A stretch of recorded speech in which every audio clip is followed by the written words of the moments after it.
So as I always say, another quick video. This is the camera system I installed around my house. I use Dahua cameras. I did a couple like this, which are bullet cameras, and a couple of these kind of things. I still have 2 left. I installed 6 so far. I bought 8. For those kind of turret cameras, or whatever you call them, I bought mounting brackets, so they actually mount like this.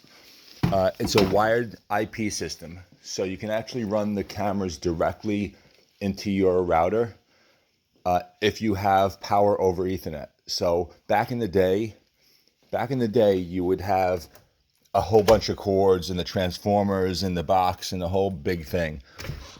Now what they have is power over Ethernet. So it's one cable, one Cat 6 cable, a Cat 5 cable, and it has power, it has a video signal. It's fantastic. You run one wire. So what I did was I wired everything to a network video recorder instead of to my my router, and then I have, hey Mabel, come here, and then I have all of the cameras hooked up to that with Cat 5 cable, so nothing is wireless.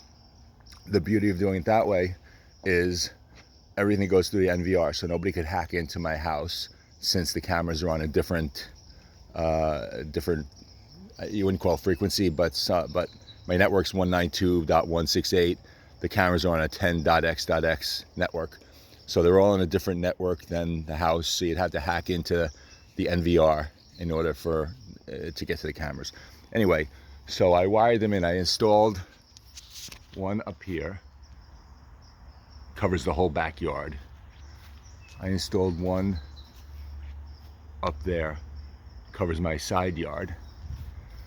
I'm going to install another one, and they're great. The cameras that I got, basically what I did is they are international cameras. In other words, they're not from a USA vendor.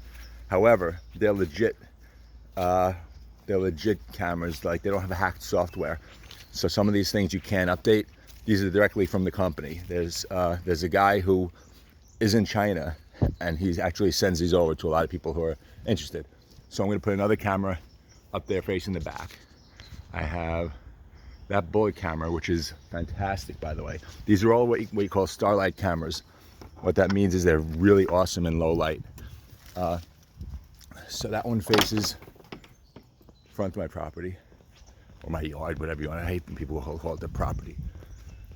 A couple of years ago, or last year, I dug a trench across here, put some conduit in, and you can see the conduit goes up this tree to that camera up there. And these all have capability to be zoomed in. You can do it remotely, or basically just leave it like that. And this covers my mailbox and the entry over here. We got 2 more so far. So I have 6 of them up and going. So I have one of them under here covering the front of the house and the walkway. Another one covers the front door and the front of the house up there. And these things are really wide angle and they're extremely low light. They have infrared. They're superb. On a scale of 1 to 10, I give them a 10. So you can view them remotely from out of your house over the web. You can view them through any computer in your house, or you can wire in, as I did, a monitor directly to the NVR. So I'll show you what that looks like. Come here, sweetie. We're gonna go inside. Come on. So we can keep track of her in the back here. Make sure nobody falls in the pool in the summertime. Come on, come here. She doesn't want to go to work with me. I have to take off and go to work now.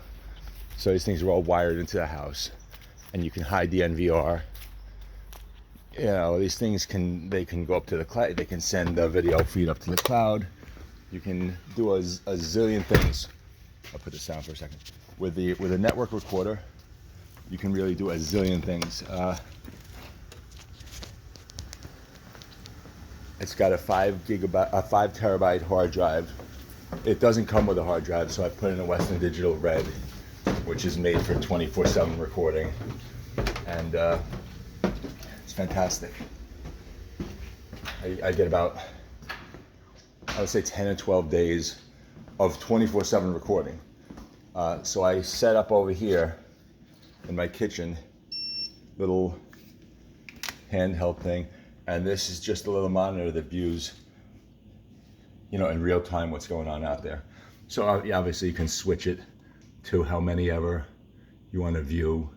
There's the 1 through 9 right now. I only have, like I said, there's only 6 of them hooked up right now. The green means they're recording. So these are constantly, so there's 2 feeds on each camera. Most of them have up to 3, but I have 2 turned on. A main feed and a secondary feed. The main feed is 1080p, like between 30 and 60 frames per second. Perfect, like great quality audio. They record audio, by the way, also. So that's what you get. The second feed doesn't record, or it records everything, but in a lower frame rate. So the idea being that if you log in from remotely, or if you want to use it to scan and see, what's triggered motion sensor wise, you do. To me, at least, I do the second feed, the sub, whatever you want to call it, substream, and then I can go back onto the mainstream after I found what time it was at, and download a little bit of footage that I want, or look at it, really, really carefully. I don't know. There's not that much crime around here. Knock on wood, but it's just good to know what's going on. I had a package that Amazon said they delivered. It was marked as delivered. The mail carrier said they delivered it, and I went back and I looked at the film, and the mail carrier drove by with his hand with like 3 pieces of letters in it, put it in the mailbox, and marked the package delivered, which was like a large item that there's no way he delivered. And I actually sent that to the vendor on Amazon, because I know a lot of times Amazon nabs the vendor and they have to pay for it. I said, listen, the item was not delivered, so if they give you any problem, send them this. So it's just good to have, that's all. So again, Dahua, I didn't go for the 4K, not because of any money issues, but if you go on some of these forums and you look, the 1080 is more than high enough quality, which it definitely is. You get really, really low light sensitivity, and you can get a lot more capture per terabyte. All right, and I'm extremely happy. There was no need to do anything else. And if you think you need to capture license plates of cars, that's a whole nother story. All right, you can do one of 2 things. You can either see what kind of car it is at night, or you can capture the license plate. But it's almost impossible with one camera to do both, because you need a high shutter speed, and it's a whole big to do. Again, initially I wanted to capture license plates, so I had everything set way down. I had the shutter speed way high, and then you couldn't see what kind of car it is. I'm like, wait a second, you know what? I'm not a toll taker. I'm not looking to send people, bills in the mail for passing a toll. There's no crime in the area here, so I'd rather see what kind of car is driving by than have a license plate and have no idea what kind of car it is. All right, so anyway, that's the story. Cameras are great. If you want to know where I got them, just hit me up and send a whatever down at the bottom, and I'll respond. All right, have a good one.